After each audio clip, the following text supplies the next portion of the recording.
मोदी जी ने ऐलान कर दिया कि पुराने नोट रद्दी के टुकड़े माने जाएंगे। जुमा के दिन सूरह कहफ पढ़ते हैं आप? पढ़ते होंगे, उम्मीद करते हैं कि पढ़ते होंगे इंशाअल्लाह। सूरह कहफ की आखिरी आयत जरा सा आप देखिए, फमन कान यरजू लिक़ा रब्बिही फलयअमल अमलन सालिहन वला युशरिक बिइबादति रब्बिही अहदा।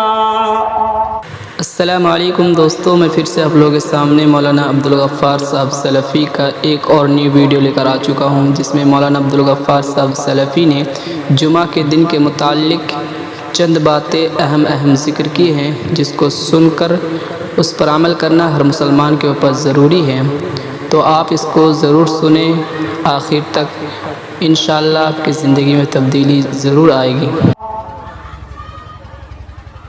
जो अपने अल्लाह से मुलाकात करना चाहता है, जो अपने रब से मुलाकात करना चाहता है, जो जन्नत में जाना चाहता है, वो दो काम करे। पहला काम ये करे, फलयअमल अमलन सालिहा, कि वो जो भी अमल करे वो नेक अमल करे। उसका अमल अल्लाह की नज़र में नेक हो, उसका अमल रसूल की नज़र में नेक हो, उसके अमल के ऊपर अमल साले का ठप्पा लगा हो, उसके अमल को अल्लाह और उसके रसूल ने वेरीफाई किया हो। नोटबंदी हो गई, मुल्क के वजीर आजम ने टेलीविजन पर आकर के ऐलान किया कि 500 के और 1000 के नोट अब बंद कर दिए जाते हैं। पूरे हिंदुस्तान में हड़कंप मच गया। उस वक्त मेरा प्रोग्राम था किशनगंज में। लोग परेशान हो गए कि ये पुराने नोटों का हम क्या करेंगे। मोदी जी ने ऐलान कर दिया कि पुराने नोट रद्दी के टुकड़े माने जाएंगे। आज से सरकार उनको बैन करती है, उनकी कोई कीमत नहीं होगी। सरकार ने 2000 के नए नोट निकाले, 500 के नए नोट निकाले। 2000 का नोट और 500 का जो नया नोट था वो देखने में और क्वालिटी में पहले के 500 और 1000 की नोट से अच्छा नहीं है।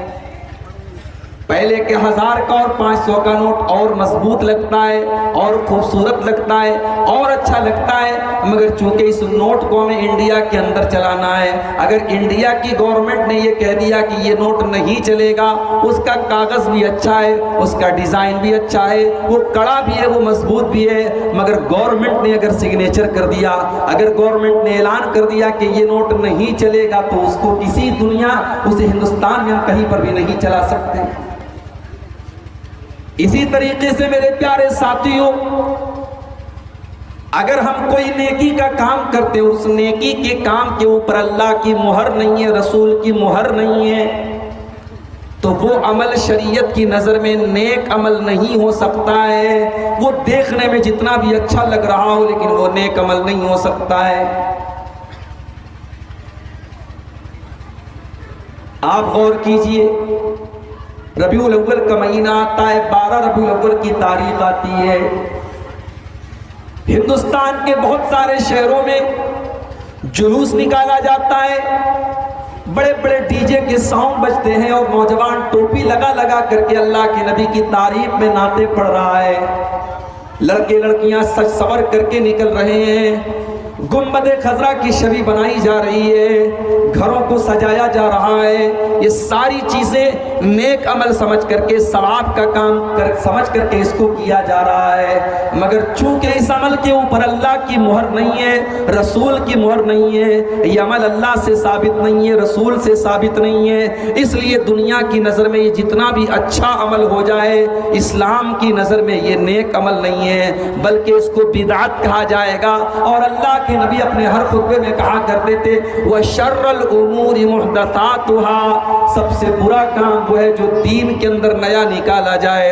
वह कुल्लु मुहदसतिन बिदा, और दीन के अंदर हर नया काम जो निकाला जाए वो बिदात है। वह कुल्लु बिदातिन ज़लाला, और हर बिदात गुमराही है। वह कुल्लु ज़लालतिन फिन्नार, और हर गुमराही जहन्नम में लेकर के जाने वाली है। शाबान का महीना आता है, रमजान के पहले اس کی 15 تاریخ کو شب برات منائی جا رہی ہے۔ قبرستان پہ جا کے لوگ مردوں کے اپنے اپنے مردوں کی قبر پہ جا کر کے فاتحہ پڑھ رہے ہیں، مسجدوں کو سجایا جا رہا ہے، رات رات بھر قرآن کی تلاوت کی جا رہی ہے۔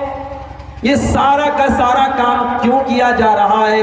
اچھا سمجھ کر کے کیا جا رہا ہے، نیکی کا کام سمجھ کر کے کیا جا رہا ہے، مگر چونکہ اس عمل کے اوپر اللہ کی مہر نہیں ہے، رسول کی مہر نہیں ہے، اس لیے یہ عمل شریعت کی نظر میں نیک عمل نہیں مانا جائے گا، یہ عمل باطل قرار پائے گا، یہ عمل بدعت قرار پائے گا۔ اس کو بہت اچھے طریقے سے آپ سمجھیں۔ سورہ کہف کی اس آخری آیت کو یاد کر لیجئے، فَمَنْ كَانَ يَرْجُو لِقَاءَ رَبِّهِ فَلْيَعْمَلْ عَمَلًا صَالِحًا، جو اپنے رب سے ملاقات کرنا چاہتا ہے، جو جنت میں جانا چاہتا ہے، جو اللہ کی بارگاہ میں کامیاب ہونا چاہتا ہے، وہ عمل کرے تو نیک عمل کرے، جس کو اللہ نے نیک قرار دیا ہو، جس کو رسول نے نیک قرار دیا ہو۔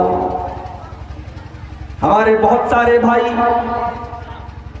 بہت سارے غلط کام اور بدعات کے کام کرتے ہیں اور یہ سمجھتے ہیں کہ وہ نیک عمل کر رہے ہیں، لیکن اللہ کی قسم جس عمل کو اللہ اور اس کے رسول نے نیک عمل نہیں قرار دیا اور ہم اس کو نیکی سمجھ کر کے کر رہے ہیں، وہ عمل کل قیامت کے دن ہمارے لیے مصیبت بن جائے گا۔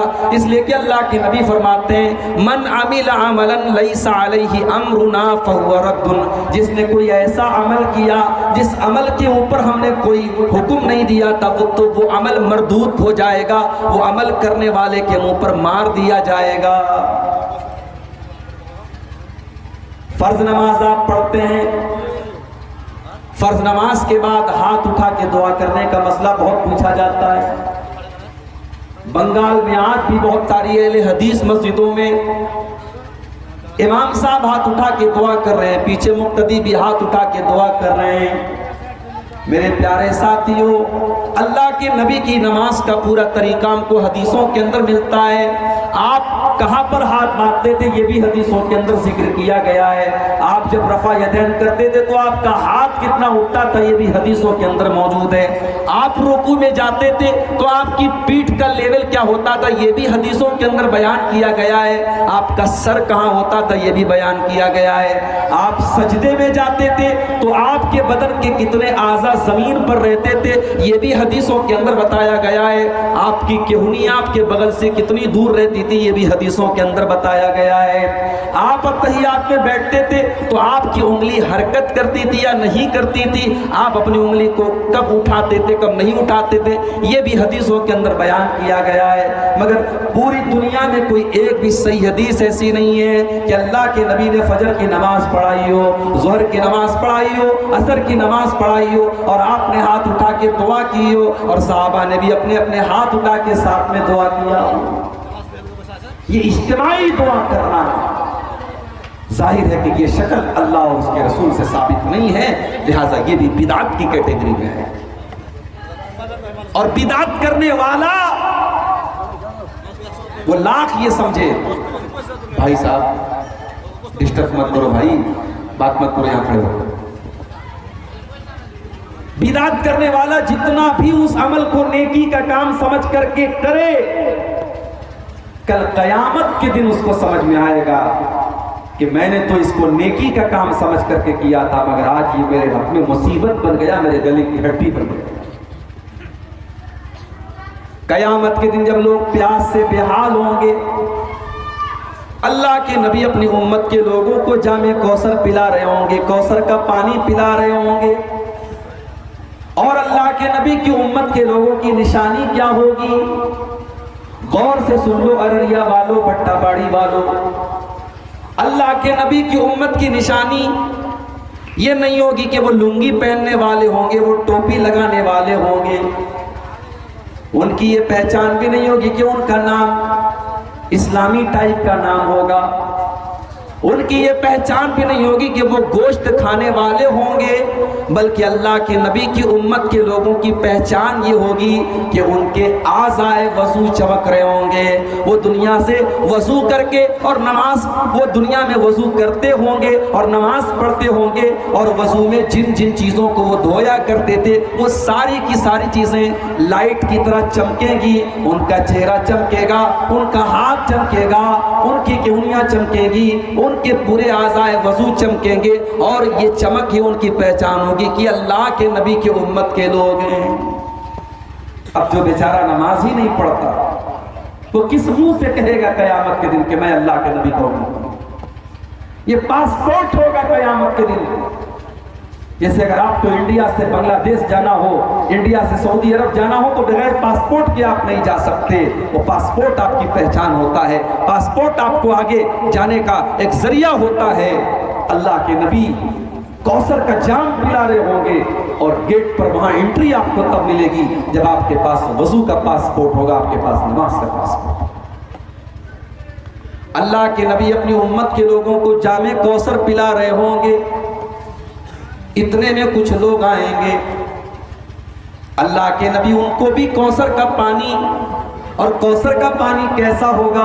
हदीस में अल्लाह के नबी फरमाते मन शरीबा मिन्हु ला यज़मा बादहु अबदा, जो कौसर का पानी एक बार पी लेगा उसके बाद उसको कभी प्यास नहीं लगेगी।